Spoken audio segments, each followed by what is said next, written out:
नमस्कार साथियों। पुराने ज़माने में हमारे गांव में सब्जियां वगैरह बहुत कम होती थी। आज तो हर रोज़ शहर से कोई ना कोई टेम्पू वगैरह आ जाता है और सब्ज़ी जो है बड़ी आसानी से मिल जाती है। लेकिन हमारे समय में ऐसा नहीं था। कभी महीने 2 महीने में अगर हमारे बड़े बुज़ुर्ग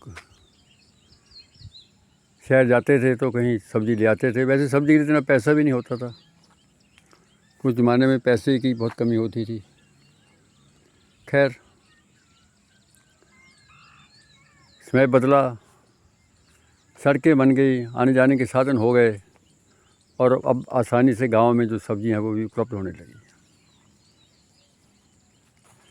वैसे हम गांव के जो लोग थे वो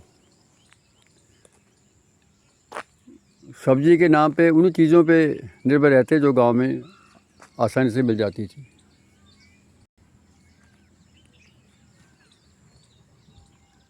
इतनी आवश्यकता नहीं पड़ती थी कि हम जाकर सब्ज़ी खरीदें। जिसके घर में दूध होता था, प्राय हर घर में भैंस वगैरह होती थी, गाय होती थी। तो जिस घर में दूध है तो वहाँ तो समझ लो कि मठा, लस्सी, मक्खन, घी, तो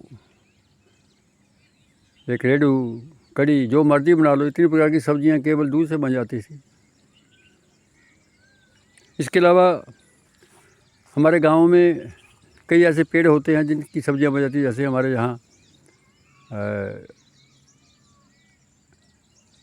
कचनार है, इसके फूल हो जाते थे।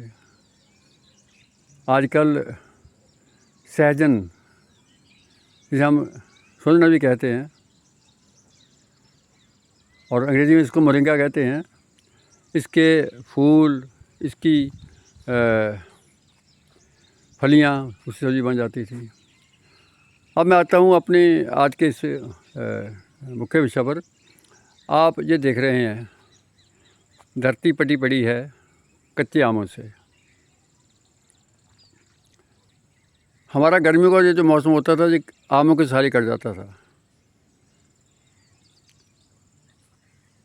घर की औरतों को ये चिंता रहती है कि आज शाम को क्या बनेगा। जब कोई आदमी सारा दिन काम करके घर वापस लौटता है तो पहले पूछता है कि भी आज रसोई में क्या बना है। अब बेचारी महिलाएं रोज़ रोज़ क्या बनाएं, उनके लिए मुश्किल हो जाता है ये। तो विशेषकर इस सीज़न में जबकि कच्चे आम बहुतायत में यहाँ हमारे मिलते हैं, सब्ज़ी का जो झंझट है वो काफ़ी ख़त्म हो जाता है। अब आप आम को ले लीजिए। आम की आप खटाई बना लो, आम काट के उसमें प्याज वगैरह डाल के, मीठा डाल करके, गुड़, इतनी अच्छी खटाई बनती है कि आनंद आ जाता है। आप इसकी चटनी बना सकते हैं। आम को आप चाहे उबाल लो, चाहे इसको आप भून लो। मुझे तो इतना याद है कि मेरी जो माँ हुआ करती थी वो आम को भून करके ना उसको नमक लगा कर उसके साथ रोटी खा लिया करती थी। बहुत सीधे साधे लोग होते उस ज़माने में। आजकल कल की तरह नहीं कि 2-2 4-4 सब्ज़ी चाहिए, प्लेटें पड़ी हुई तब जाके रोटी खानी है। उस ज़माने में तो जो मिल गया सो खा लिया। घर में लस्सी होती थी, नमक, हरी मिर्च, लस्सी, मक्खन, बस रोटी का आनंद आ जाता था। अब आम का देखो, आजकल हम अचार डाल लेते हैं, अचार से काम चल जाता है। कहने का भाव, ये जो आम है ये हमारे 2-3 महीने जो है ना, 2 महीने तो रख ही हो आप, ये हमारा सब्ज़ी का जो झंझट वो ख़त्म हो जाता था। लेकिन कुदरत को कुछ और मंजूर है इस बार। हर रोज़ अंदर आ रहे हैं आम। गिरे हुए आमों से ये देखो आप, खेत पटा हुआ है। आप शहर में जाइएगा, वहाँ आपको 40-50 रुपये किलो कच्चे आम मिलेंगे, लेकिन हमारे यहाँ इनको कोई पूछने वाला नहीं है। जरा सोचिए, अगर ये आम पेड़ पे लगे होते तो हमारे गांव के लोगों का कितनी देर इससे गुजारा चलना था। लेकिन मौसम कुछ ऐसे गड़बड़ा गया है, गर्मी के मौसम में कभी बरसात हो रही है। इस बार तो लग रहा है कि बरसात बहुत जल्दी आ जाएगी। ऐसा हमारे बुजुर्ग कहा करते थे कि खासकर गर्मियों के दिनों में अगर आप पानी में आम उबाल करके उसका जो रस है उसको पानी में मिला करके वो गिलास पानी का पी लेंगे तो उससे हमें लू नहीं लगती है।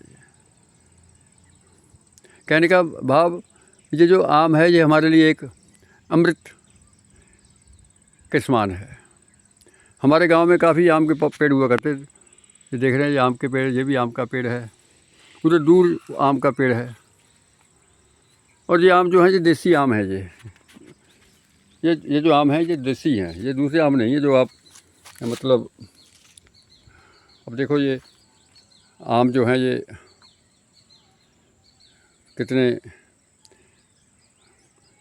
कुछ तो ऐसा कि जैसे पक रहे हैं। ये गर्मी का असर है दोस्तों। कितने ही पेड़ हमारे गांव में आमों के, पर अब सब कुछ जो है वो उल्ट हो रहा है। हमने प्रकृति के साथ हम छेड़खानी कर रहे हैं, जिसकी वजह से ये जो चीज़ें हमें प्राकृतिक रूप से मिलती हैं, शुद्ध रूप मिलती हैं, इसके ऊपर कोई स्प्रे नहीं है, कोई दवाई नहीं है, कोई कुछ नहीं है। ये बिल्कुल नेचुरल चीज़ है ये।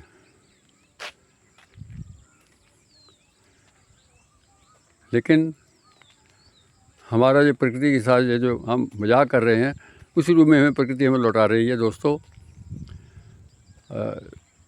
गांव में प्रयास कीजिए कि अधिक से अधिक आम लगाएं, वो हमारे लिए बहुत ही हितकारी होगा। बहुत बहुत धन्यवाद।